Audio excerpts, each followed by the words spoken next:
Hey guys, thank you for checking out my video, and I wanted to talk about the recent contract. And since there's not too many people on table two that talk about it right now, some of my ideas, perspectives on the contract as someone who actually uh, goes through if it, lives it as a table two mail handler, and what I think of it.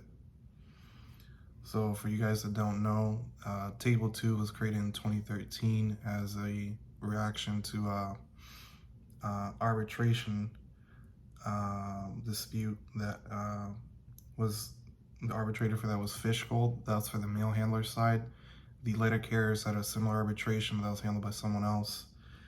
Um, and in the arguments they made for the post office made the post office made the argument that their expenses and debts, mostly from pre-funding the retiree benefits, require that they look over their expenses, reduce some of their operating costs, mainly in salaries, and creating a new non-career position, MHAs, to help alleviate the lack of flexibility they had since they had too many regulars.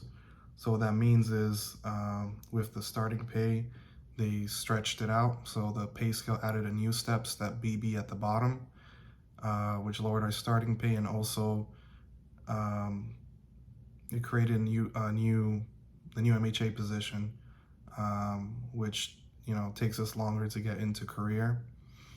So those two are the main changes that we got from that 2013, and it also means someone new coming in pre, I mean, yeah, pre 2013 would be making $5,500 less than someone from Table 1. I'll leave a link at the bottom if you guys want to check it out. Some other things I want to discuss.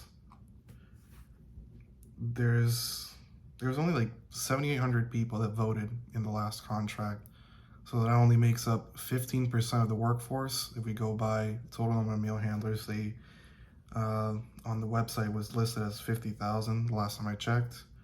There's only 15% of the workforce that actually voted, so I think that's terrible. I think the union could have done more to help inform people more, to let them know about the contract.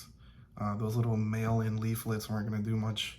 I think the best thing they could have done was to hold more stand-up meetings. But obviously they're not going to want to do that because the low turnout actually favors the union, since they don't have to. They basically wouldn't have to fight for arbitration if people voted no instead. So I think most of the people that voted were probably Table 1, to be honest, the older people. And it suits the union, so it's probably why they didn't try that hard. You look at other unions that are going to be having negotiations this year. Two of the main ones, Disney and UPS. Disney actually managed to have an agreement for their with their union. So their starting pay is going to be $18 an hour now, starting now, and by 2026, October 2026, they'll be at $20 an hour, and that'll be like about a year after our contract expires. UPS is going to start negotiations this month on the 17th, and they're going to be arguing, similar issues to everyone else, pay issues and the non-career workforce. They're trying to get more career positions like we are. I want to go over specifically the changes they made for the contract. Some of what they did and didn't do. Some of what they did, they got rid of step BB at the bottom. So now we don't have BB, we start at step AA, which brings us from like 38 or 39,000 to 41. And they reduced the time per step from 52 weeks to 48.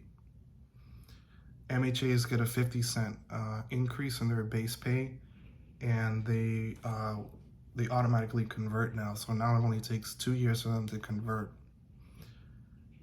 But with that, it comes with a caveat. They created a new career position called FTF, that's full-time flexible. So the same as an MHA, flexibility wise, your schedule, operation, you don't get to choose, but you get the career benefits of pension, 401k, etc. Um, some of the negatives that not so many people thought of or brought up, uh, compared to the APWU, because the arbitration decision that created Table 2 was um, around the same time all the other unions had the similar problem, including the letter carriers. So the APW was able to get, in my opinion, a better deal because compared to us, their time in step is better than ours. They go up in step every, I think, 36 weeks. And with this new contract, we go up in step every 48. And that's one of the worst time in steps in the post office. Even the custodians go up higher because they're part of the APWU, so they still go up every 36 weeks. For us, it takes 15 years to reach top pay. So COLA is still based on step. We in the mail handler craft and the letter carriers still have to uh, receive COLA based on step instead of the full COLA that the APW gets for all crafts. That's including custodian. So I think that's pretty shitty, and they did nothing to address those two things. As far as outlook in high growth areas, I'm going to talk specifically about where I live because I live in Florida and it's really expensive here. I don't think the post office is set up to adapt to the rising cost of living, and it seems like it's only going to get worse. For my area in the Central Florida, it takes 3 times the rent for most areas to afford to be able to qualify.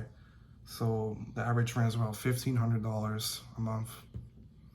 You would need to make about $4,500 or $54,000 annually. $60,000 I think is more realistic because you have to factor in the taxes and deductions. And just to get to the $60,000, you would, under Table 2, it would take you 10 years to reach $60,000. And that's if cost of living doesn't go up, which is very likely to go up in an area like Florida. So to me, it's kind of depressing because that basically means you're not even able to be a homeowner working this job for over a career, since you're over 2/3 into the pay scale, and it's still going to be likely unaffordable to own a home, unless you have like a part-time job or something like that. I think with the joy, with the accessing he's doing, all the little changes he's doing, he's slowly turning this into a part-time job with full-time hours. And there's only so many hours in a day, so I'm not sure how much a part-time job would help if you're already doing 8 hours, maybe 10 hours, so you put in 2 hours of overtime that day. I don't know how much energy you'd have to do something else. And I feel bad for all the new people. I mean, it's terrible even for me, and I'm already level 5. So I can only imagine with the new people, if they're, especially the new people, they're going to be full-time flexible because they won't qualify as a full-time regular.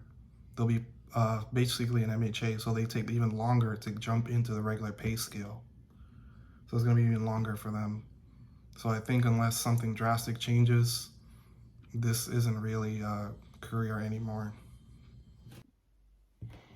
I think for possible solutions to the pay scale, they could try to shorten it. Maybe instead of 15, they could max out at around 8 years, maybe less. But long term, I think it's going to be difficult for them to keep people if costs of living and things like that become too much for even new people to bear, especially new people. So I think that's going to be the interesting part to see over the next couple of years. Is, I know we had Table 2 for a while, but it hasn't had to keep up with the drastic cost of living since 2019 and on. I know even the people that are maxed out right now, Table 1, are complaining about their stagnant wages. So It's just a matter of time. I think another idea they could try is maybe a local cola in certain areas that are high growth like mine. But I think that's the trend nationwide that um, cost of living's getting higher for everybody. And I think the post office is kind of slow to react to that. At some point, that's going to have to be addressed. And I think the easiest way is probably a combination of local cola and a shortened pay scale. I know they'll be struggling to implement that because of their budget, but I think that's the wrong approach to look at it as a profitability standpoint. For the longest time, the post office is considered as a service, public service, and you don't see a police department get their pay scale scrutinized like that. You don't see a fire department. People question why they should spend money on a fire department. So I think the same goes for the post office. They shouldn't be looking at it as a way to make money. It should be self-funded for the most part, but not at the expense of its employees, especially in order to keep employees who know what they're doing and to keep the service running. It's a public service, it's in the name postal service.